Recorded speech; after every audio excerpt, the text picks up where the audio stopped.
Hello, everyone. My name is Richard Fink IV. I am here today with Sam Palizzi from Sound Ocean Studios and co-founder of Throga Records. Hello, Sam. How's it going? Going well. I'm here in LA. You're in my hometown, Rochester, New York. You know, even though we're on opposite sides of the country, we're doing projects constantly. And I was actually just thinking earlier today, I was trying to connect. When did we actually start working with each other? Because Throga Records is just recent. We just launched that, like a year ago, year and a half ago. So we've been doing projects since 2007. Yeah, 2008. 13 years. Yeah. we got old. I think you got some gray. I just lost it all in 13 years time.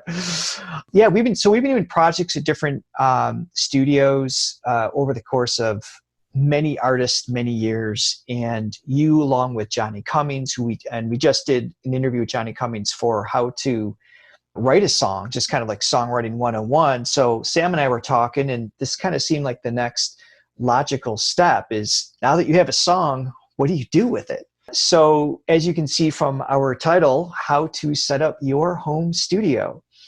Obviously, to be able to put together a quality studio can take an absorbent amount of money. Let me ask you that question first. Like, what is the realistic range that someone can set up a home studio from, like the basics to like full on major label high end? Like, what is that gamut? Oh man, it's huge. I used to work at a home studio that was attached to the back of his house, and he spent like a couple $1 million on it. So, I mean, you could start with a couple $100 or go up to a couple million. Most people don't do that. That's a little obsessive, but you know. But at that point, obviously, if you're going to justify spending that much money, I'm assuming you have a lot of money to play with in the first place, but you're probably project oriented, right? You're focused more on other people's music than your own at that point. Correct. The cheaper stuff allows you to hone your skills to be able to use the more expensive stuff. You know, and the more expensive stuff will give you a more quality signal, more detailed signal, but you kind of have to start somewhere, and the lower price point stuff is easier to get into it. Well, it's funny because like I listened to recordings that I used to do when I was even in college that I used low-end gear like I'm going to show you in this presentation, and I'm like, man, how did I get it to sound like that? That sounds pretty good. So, you know, if you know how to record and you know how to use the equipment, or you spend a lot of time with it and you practice with it, like you can still get great results. That's kind of like the bridge we want to gap in this presentation, is because if you're a professional singer, songwriter right now, and you've got experience working with high-end studios or high-end producers such as Sam, I mean, he's worked with multi-platinum selling artists and Grammy winners and all the stuff like that, and as well as the low budget, just first time ever walking in the studio with $5 begging for a mix, right? So you get everyone knocking at your door. Right. You're in a position, at this point, obviously we can pick and choose your projects, but for those of you who don't have a budget, or maybe you do have some budget to set up a studio or record a project, I find for myself and for a lot of singers that I've worked with, the more experience you have of doing the work yourself in recording, editing, mixing, the better your communication is with someone like Sam down the road when you can take your project to even a higher end level. And I find this process to be incredibly useful, even if you don't plan to be a producer, mixer, or master. Just going through this process with your own music is going to allow you to reach so many more goals and get content out there quicker and get the ball rolling as an artist. Absolutely. And just to add to that too, like as a producer, Johnny and I, when we work on a song, it's nice to already have like your song kind of laid out. So, I mean, if you can do that before coming into the studio and have like a general idea of what you're going for, it gives us a better palette to start from, as the producers. So being able to do that at home kind of gets us further in the studio at a start point. Absolutely. Well, cool. Well, let's jump into this. So we've got this, how to set up your home studio. Sam, correct me if I'm wrong, this is kind of based towards like a low budget, or more of like a practical range of things where you can still output a great quality at the end of the day. That's the Right. goal. Yeah. We're looking for, under $1,000 just to get started. Just basic stuff. One microphone, one interface, a set of speakers, and a pair of headphones. And by the way, for those of you who might feel like, wow, $1,000, maybe that's intimidating, and I can appreciate that. Keep in mind, to do a high quality, just one song, a high-end song, you're going to spend 2, 3, 4, 5, 10 times that, depending on the project, just for one piece. So if you can put together a song, an EP, or an album that's a reasonable quality for under $1,000, it's really a worthwhile investment for learning and for production, getting content out there. So I'm going to explain what a digital audio workstation is, just in case you don't know. We'll talk about the equipment and how to connect it, and what each piece of equipment is and what you need, just the basics just to get started, like bare bones. And then we'll talk a little bit about acoustics, just in case you're interested in getting the best sound possible from your space. And then we'll talk about computer specs and what I would recommend to be the lowest bare bones minimum requirements for a computer to record with. So let's talk about what a digital audio workstation is, or what we call a DAW. As it says on the screen, it's basically used to record and edit all your audio. So when you sing into a microphone or you record an acoustic guitar, it gets recorded into your DAW, your workstation. And that way you can edit, you can manipulate, you can mix it, change the volumes of it. And it helps you get like a finished product. So that way you have control over every element. You can put effects on it, plugins, that kind of stuff. So now, does that include is something simple as like an iPad kind of thing, or is that like a mixing board? Like, what do you mean? It's basically like a digital mixing board that you can add effects to each individual recorded element. So say you record like a vocal and then you record a piano. You have individual control over the piano and the vocal, but then you can mix them together to make one track, like a final mix. And then as far as iPads go, they do make recording programs for iPads, such as I'm pretty sure Garageband has like an iOS version. They also make like a lot of interfaces that you can connect to an iPad. And that's a great way to get started too. If you don't have a computer or you don't have something that you can use. And it's also a fairly cheap way to get started. Like, especially if you're a guitar player and a singer, you can get really cheap interfaces to plug into your iPad and make anything you want, really. The only downside to an iPad is it will have limited amount that you can do with it. It can only process so much, it can only store so much, kind of thing. Right. So let's talk a little bit about like what different programs are out there. So these are the more professional, like these are the ones that are used most in the industry. There are a bunch more that I left out, not on purpose, but these are the ones that I've used the most. They're all so great. It was on purpose. It kind of was on purpose. These are the ones that I recommend. They all do the same thing. The only difference is Ableton is more electronic music based. So a lot of EDM producers and even a lot of pop producers, you can do everything in Ableton that you can do in every other program, but they add more features that are more electronic based. Okay. So, if you're more of an electronic music producer or electronic writer or like that kind of style, I would start with Ableton or Logic Pro. And then the rest of these are more like old school signal flow as far as how the audio works, where they kind of work like a tape machine. You can make great stuff with all of them. There's really no... Now, sorry to interrupt, is there a big price difference between these? I know Pro Tools is something I use, and that has like a monthly subscription. Is that kind of like the new format for everything? Yeah, they're all priced differently. Like Pro Tools is the only one so far, I think, out of these that are on here that are subscription based. Oh, okay. Which, if you don't have a ton of money, is a great thing. $25 a month to get started, and could be more affordable than, say, spending $800 on Ableton. Sure. Ableton also has tiers too. So like the start out version is $99 and then it moves on up. Interesting. Logic But you can still Pro. do EDM and all those styles on Pro Tools and the Oh others yeah, if you I want do to it go. all, like I use Pro Tools and I can do everything in it. It's really, it comes down to how you like what you know how to use the best. I've been using Pro Tools since I was 15. So every time I try to switch to something else, I go back to Pro Tools because I can do the same thing faster. None of them sound any different. It really just comes down to preference. Okay. So, you know, a lot of great songs are made in every single one of those programs. Luna, you'll find this interesting. They just came out with it. It's free.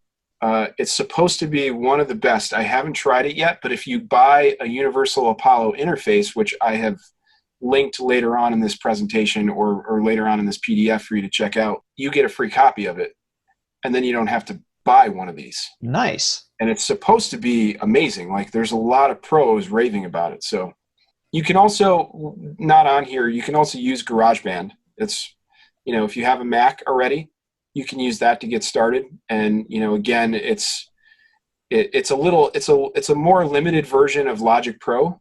Don't feel like you have to buy one of these. There's a million of them out there. Do some research, see which one you may want to try, and then try it. All this stuff, if you are scrambling to take notes or whatever, that's great. Obviously, feel free to do so. But we are going to offer this PDF that Sam's presenting at the end of this. So you can actually download this and print it out, and you have all these reference points. So I think that includes links to suggested materials, too, that have yet to come, right? Yep. There's going to be links to like some suggested starting points for gear. And then there's also, like, I included an extra link just in case when we get to the acoustics part, just some additional reading if you want to pursue it further. So what gear do you need to get started? It's a lot simpler than you might think. That's good. Here's the 5 things that you actually need to record something. If you're not recording vocals, but you maybe want to record piano, then you would just need like a MIDI keyboard to go along with this. I didn't put this in here. It's kind of more geared towards like recording itself as like acoustic instruments or the voice.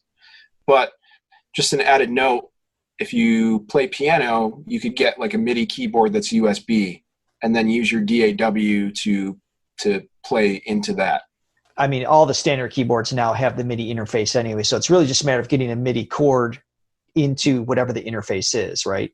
Yeah, I mean, you could do it that way too. A lot of interfaces have MIDI on it, but a lot of times now MIDI is all USB.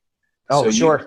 You could just plug right in USB, and then it's MIDI, which is triggering samples within the software. So I'm just thinking if they already have a keyboard, they can utilize that. It's not that they have to use a separate piece. Yeah, you don't have to buy anything new. You can, if you buy an interface that has MIDI on it, or if it doesn't, you can buy like a really cheap, like $20 MIDI interface that converts your keyboard MIDI to USB, and then it gets into your DAW. You could, if you needed to, not have studio speakers and just work on headphones if you're really on a budget, but I still recommend it if you can do it, just because speakers are a whole different world than headphones. On headphones, the left and the right side are isolated, so it gives you like a completely different perspective, which is great. But at the same time, you want the speakers to move the air in front of you, and it hits you in a different way. So not necessary to get started, but recommended. Certainly for the mixing process, you would want that, so you have more of a consistent experience as a listener, whether it's on speakers versus in earbuds, essentially. Absolutely. Right. Yeah. So if you don't mind me asking, you have these 5 things listed, and can you maybe just touch upon each of these in terms of more specific recommendation? Because like microphone, for example, if I walk into Guitar Center, there's a million options. And I know my experience when I've asked, what should I get? You're going to get 1,000 different answers. I'd like to hear what you would recommend to get started with. My recommendation would be to start with like a condenser microphone. Okay. Just because it's way more detailed. I mean, condenser microphones are used on vocals mainly of probably your favorite record. I mean, there's probably a 99.9% chance that they used a condenser microphone. Versus a dynamic. Right. Versus a dynamic microphone, which is a little less detailed and used for more loud sources like drums or heavy guitar amps or that kind of thing. At the end of this PDF, there's a bunch of links for you to check out that range in price. Oh, okay. Just to get started. So, all right, cool. And then headphones, can they use earbuds, or do they need something more high end?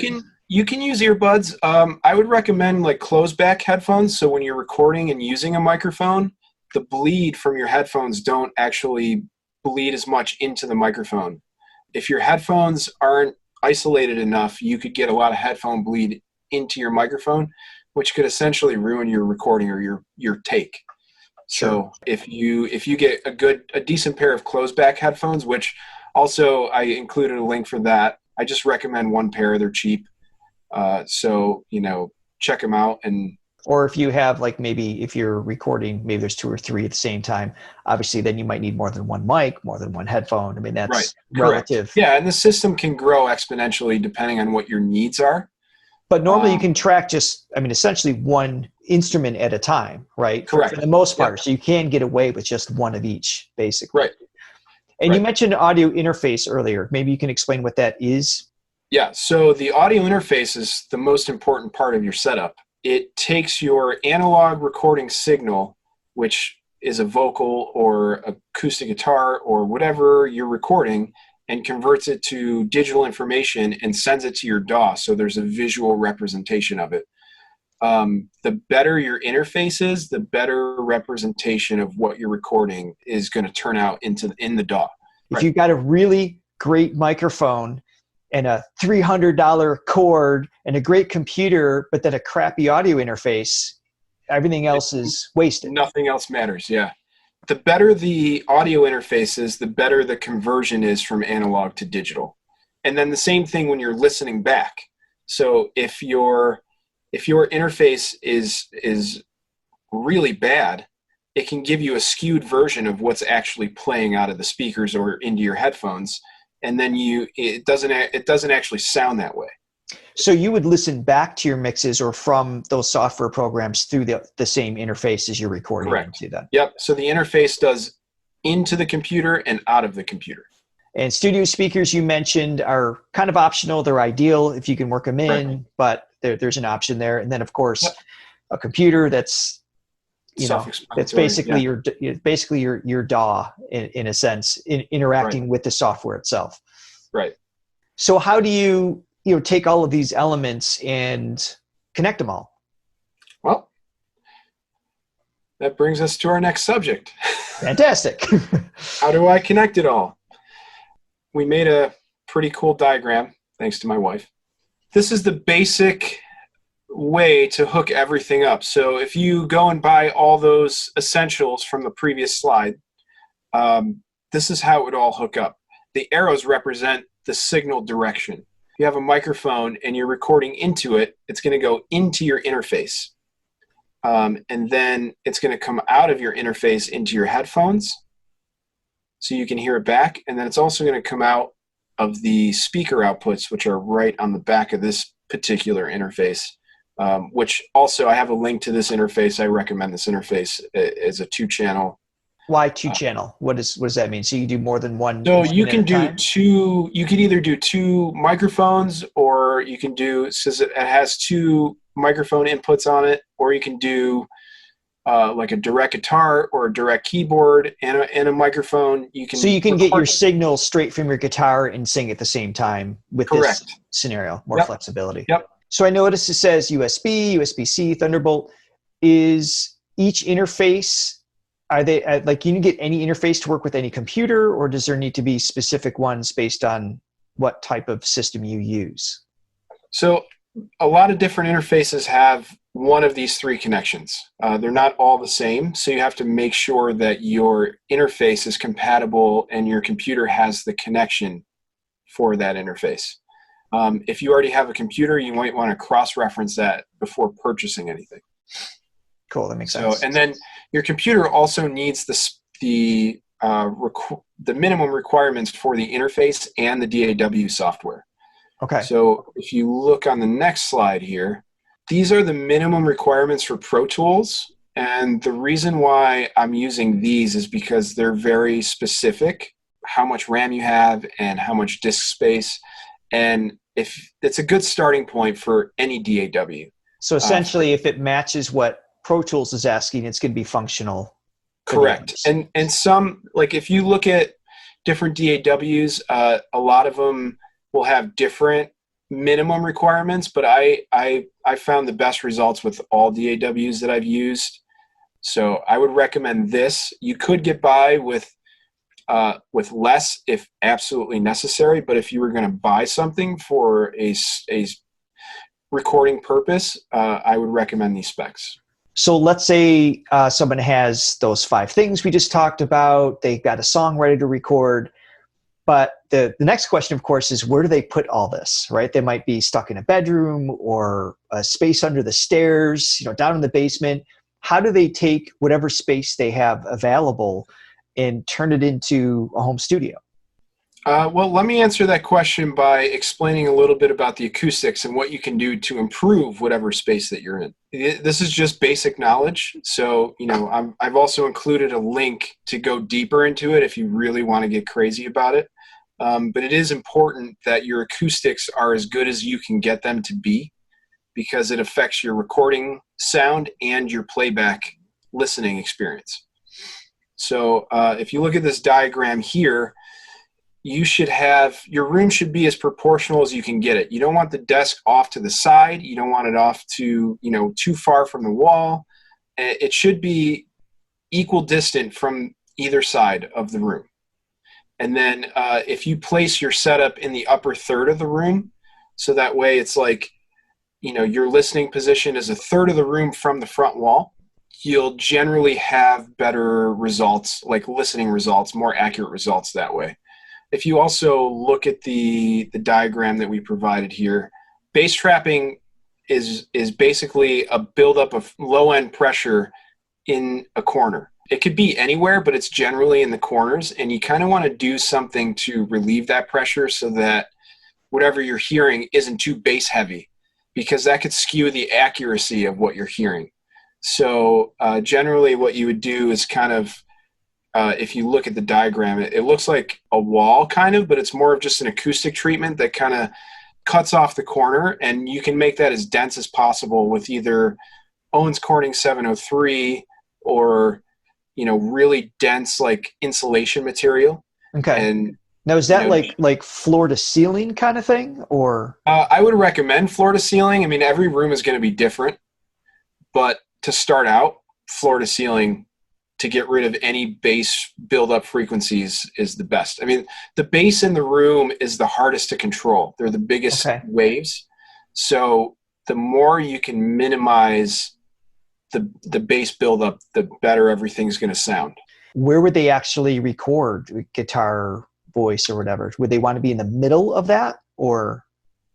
Well, it's going to depend on how your room actually sounds.